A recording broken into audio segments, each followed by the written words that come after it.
Right, we have reached the appointed hour with a quorum.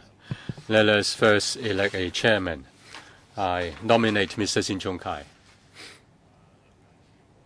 Seconded by Mr. Allen Leung. Mr. Sin, do you accept the nomination? Yes, I do.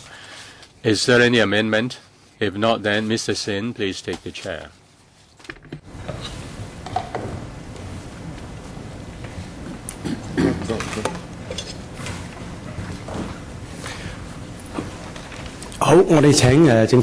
Let us invite the officials into the room.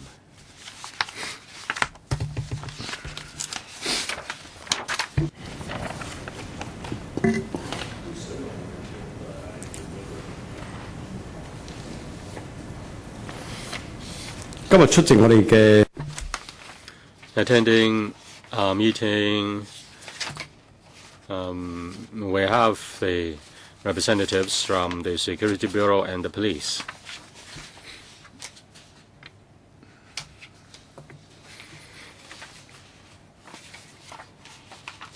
The amendment is very minor.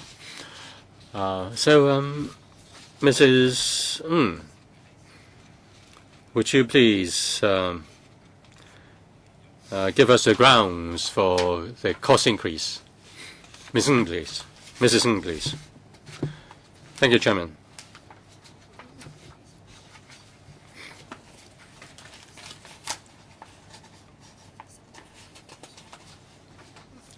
We are to amend Dutiable Commodity Ordinance, Dutiable Commodities Amendment Regulation. That is to change or amend the fee for a temporary liquor license. If you may refer to G, Annex G, you can see this from the table. Our amendment is to revise the fee for a temporary liquor license per diem from $445 to $510. The percentage of increase is 15% or $65. 現時而家嗰個收回成本率咧，其實喺呢一項嘅收費咧係比較低嘅。Now the cost recovery level is rather low, just about 45% at present. With the $65 revision, the cost recovery level will be slightly increased to 52%. The amount is in line with the government's guideline on revising fees and charges. When the cost recovery level is between 40 to 70%, the increase is about 10%. Our present proposal is 15%. If we have your approval, then it will commence on the 1st of November. About 2 years ago, we revised the fee. In 2013-14, in the budget, the FS indicated that he had to implement the user pay principle so that items under the user pay principle will not become a subsidy item. Many government departments are required to adjust their fees and charges which do not have impacts on people's living or livelihood. That's why we have adjusted our fees and charges over the past 2 years. There is an overall policy within the government, in particular, under the auspices of the Treasury. Now, concerning your annexes, this is a per diem fee. Can anyone apply for a temporary liquor license on a per diem basis? It doesn't mean that you give a license for several days. Say if you get a temporary license in a bazaar, a food license for a bazaar, that will be for a week. If you give a per diem you charge on a per diem basis, it will be, say, several $1,000s if it is a week. Say in a fun fair, people may apply for just 1 day. That's why is it so? Let me explain.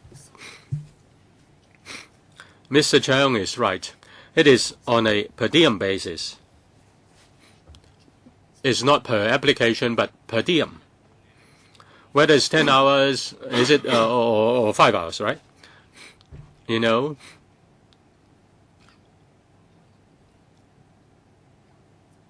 there are regular licenses, and this one is different. It's a provisional or temporary license. Say it's for a carnival, say for example, the Rugby 7 or ice hockey. They apply for a temporary license which lasts for 1 or a few days, and this is a per diem basis. It's a provisional or temporary license only. The majority of the applicants only apply for 1 or 2 days. Say in 2013,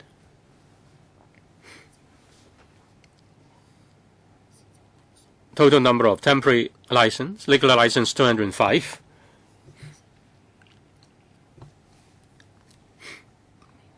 The majority were 1 or 2 days only. Were there any rejected cases? Did you reject any application? Yes, we did. Maybe the police can supplement. Yes, there were some rejected cases in 2011. There were 185 applications and we approved 178. 2012, there were 217 applications and we approved 208. And in 2013, there were 215 applications and we approved 2005.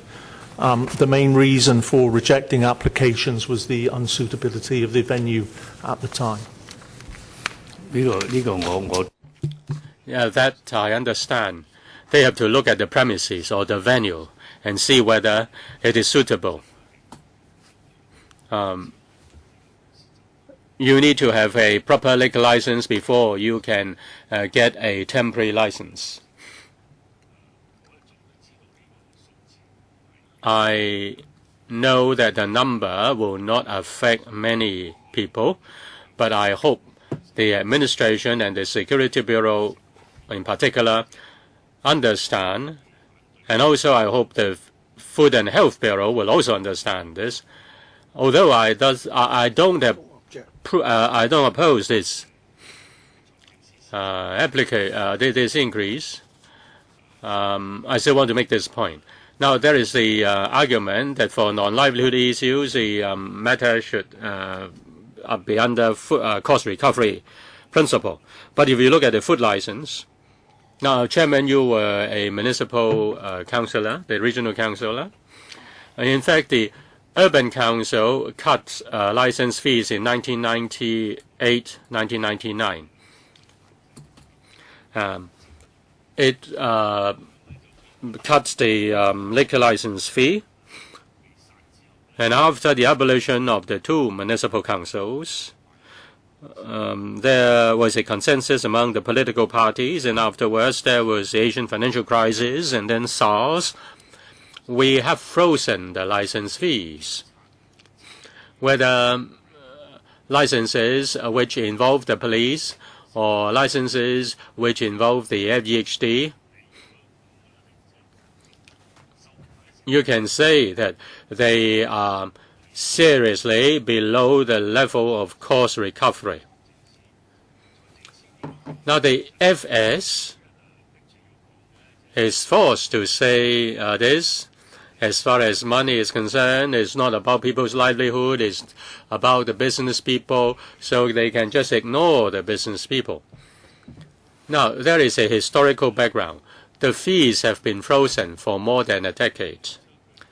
And with the revision of civil service pay, and you revise our fees so as to recover costs, then that is unfair to my constituents. It will have a very far-reaching impact on them. I just want to tell the administration, in particular the FS, about this historical background. The Urban Council approved the freezing, and then the electrical panel at that time also agreed and asked the FEHD and the Food and Health Bureau to freeze the prices or the fees. The administration has never asked to recover the expenses on these non-people livelihood-related matters. I don't think they should raise the level to 100% cost recovery.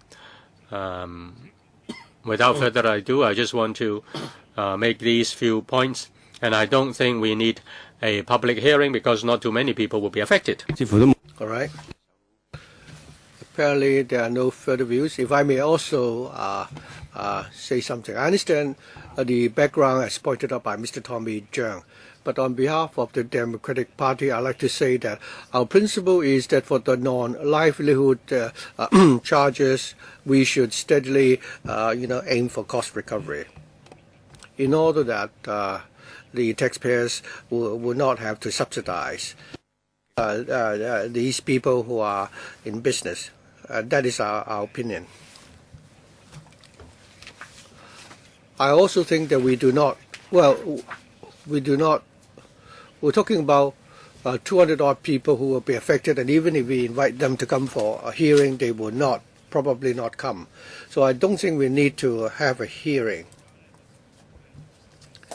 So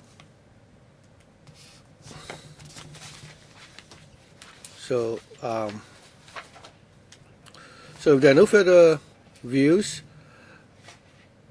then we need to present a verbal report to the House Committee on Friday this week.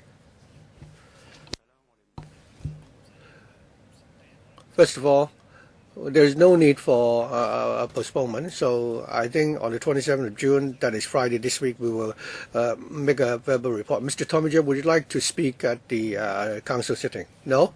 So in other words, all we need to do is to present the report. May I invite you to speak on my behalf on Friday, because yours truly will have to attend the meeting in respect of the West Kowloon Cultural District. Thank you very much for offering me the opportunity. Okay, if that's the case, we may now adjourn our meeting. I also like to apologize to members because the meeting was aborted and it was my fault. Thank you.